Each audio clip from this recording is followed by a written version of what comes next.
আসসালামু আলাইকুম ওইদল মাই সাবস্ক্রাইবার, আশা করি সবাই ভালো আছেন। প্রিয় শিক্ষার্থী বন্ধু, আপনারা অবশ্যই অবগত আছেন আমরা ইন্ডাস্ট্রিয়াল লেভেলের সব ধরনের পাওয়ার বোর্ড রিপেয়ারিংয়ের ক্লাসগুলো আমরা আমাদের ইউটিউব চ্যানেলে আপলোড করে থাকি।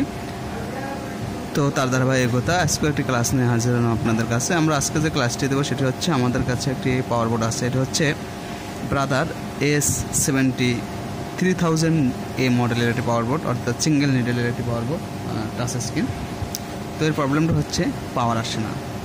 তো শিক্ষার্থী বন্ধু, পাওয়ার না আসলে আমরা বেসিক্যালি যেটা দেখব সেটা হচ্ছে, আমরা প্রথমে ফিজিক্যালি দেখব যে আসলে এটার ভিতরে কোনো প্রবলেম আছে কিনা।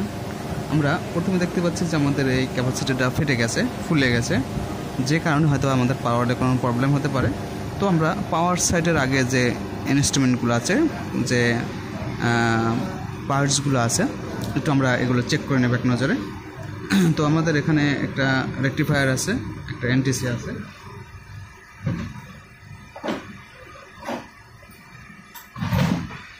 আমরা রেকটিফায়ার এবং এনটিসিটা একবার চেক করে নেব।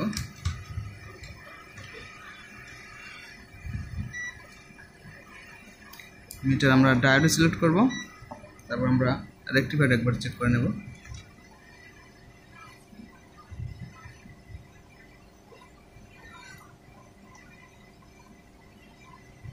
শিক্ষার্থী বন্ধু, দেখতে পাচ্ছি যে আমাদের রেকটিফায়ার মোটামুটি ভালো আছে, মোটামুটি ভালোই আছে।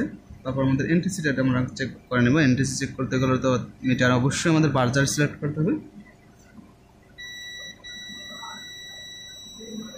দেখতে পাচ্ছি যে আমাদের এনটিসিও ভালো আছে। তো আমরা এখন যেটা করব সেটা হচ্ছে, আমরা ক্যাপাসিটার খুলে ফেলবো, খুলে আমরা আরেকটা নতুন ক্যাপাসিটার লাগাবো, দেখবো যে আমাদের প্রবলেমটা সলভ হয় কিনা।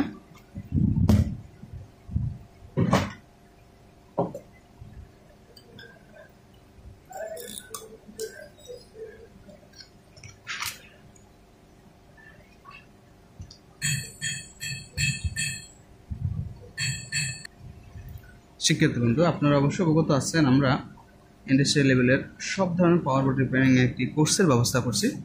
কোনো শিক্ষার্থী বন্ধু আমাদের এই কোর্সটি করতে চাইলে আমাদের সাথে যোগাযোগ করলে ইনশাআল্লাহ আমরা কমপ্লিটলি কোর্স করাই দেবো।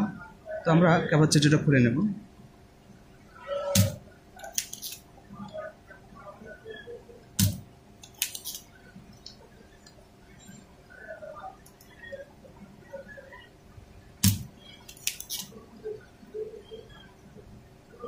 শিক্ষার্থী বন্ধু, এটা হচ্ছে ব্রাদারের একটি মেশিন। তো আমার মনে হয় চেষ্টা করলে সব ধরনের কাজ করা সম্ভব। যদিও সার্কিট রিপেয়ারিং যদি আপনি কাজ জানেন, ইনশাল্লাহ যে কোনো ধরনের সার্কিট বোর্ড আপনি কিন্তু ঠিক করতে পারবেন। হোক ব্রাদার, হোক জুকি, হোক প্যাগাসাস, হোসিং, যে কোনো ধরনের সার্কিট আপনি ঠিক করতে পারবেন যদি আপনি কাজ জানেন।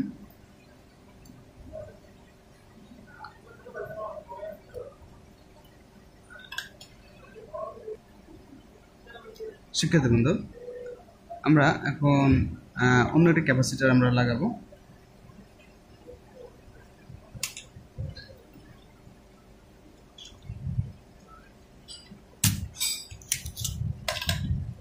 এই ক্যাপাসিটার আমাদের ফুলে গেছে, ফেটে গেছে। তো আমরা একটা ভালো ক্যাপাসিটার লাগিয়ে নেব। তারপর আমরা সার্কিটে পাওয়ার দিয়ে দেবো, দেখবো যে আমাদের প্রবলেমটা সলভ হয়েছে কিনা, প্রবলেমটা সমাধান হয়েছে কিনা।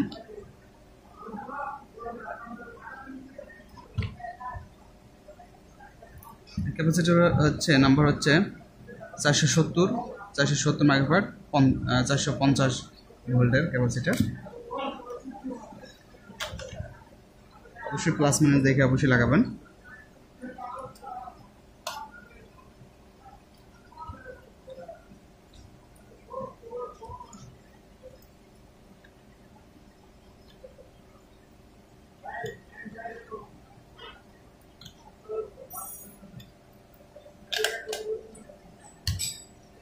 শিক্ষার্থী বন্ধু, এখন আমরা একটু পাওয়ার দিতে দিচ্ছি আমাদের ডিসপ্লে।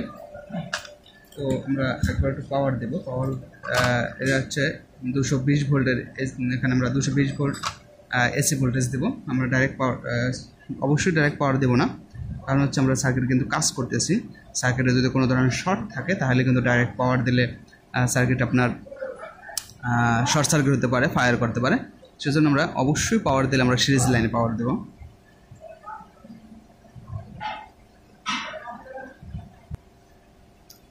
শিক্ষার্থী বন্ধু, তো আমরা ডিসপ্লেটা লাগালেও চলে, ডিসপ্লে না লাগালেও বোঝা যায় যে সার্কিটে পাওয়ার আসছে কিনা। তো আমরা ডিসপ্লে যেহেতু আছে আমরা ডিসপ্লে সাথে সেট করে নিলাম। তো আমরা পাওয়ার দেবো, দেখবো যে আমাদের আসলে পাওয়ার বোর্ডটা রেডি হয়েছে কিনা। দেখতে পাচ্ছি যে আমাদের সার্কিট মোটামুটি ইনশাআল্লাহ রেডি হয়ে গেছে। এটা হচ্ছে কমিউনিকেশন ইরর। আমরা অন্যান্য যে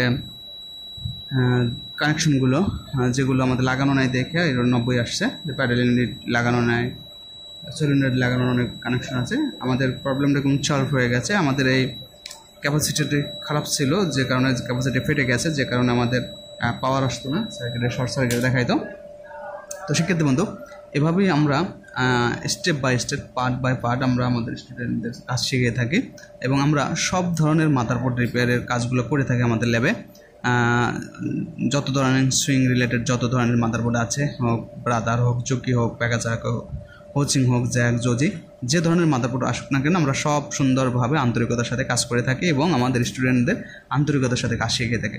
যদি কোনো শিক্ষার্থী বন্ধু আমাদের এই কোর্সটি করতে চান, আপনি ডিপ্লোমা করছেন, বিএসসি ইঞ্জিনিয়ারিং পড়ছেন, কিন্তু আপনি হাতে কাজ জানেন না, কোনো কাজে আসবে না।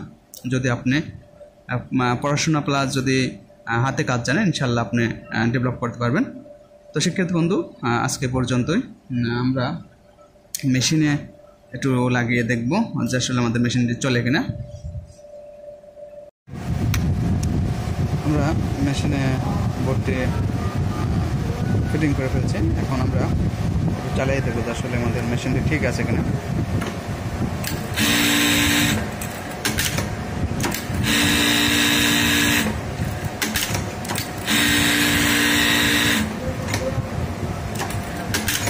তার মানে আমাদের মেশিন ঠিক হয়ে গেছে। তো আমাদের প্রবলেমটা ওখানে ছিল, যে কারণে আমাদের মেশিনটা পাওয়ার আসছিল না। তো আমাদের মেশিন ঠিক হয়ে গেছে। তো শিক্ষার্থী বন্ধু, আজকে এ পর্যন্তই। সবাই ভালো থাকবেন, সুস্থ থাকবেন। আল্লাহ হাফেজ।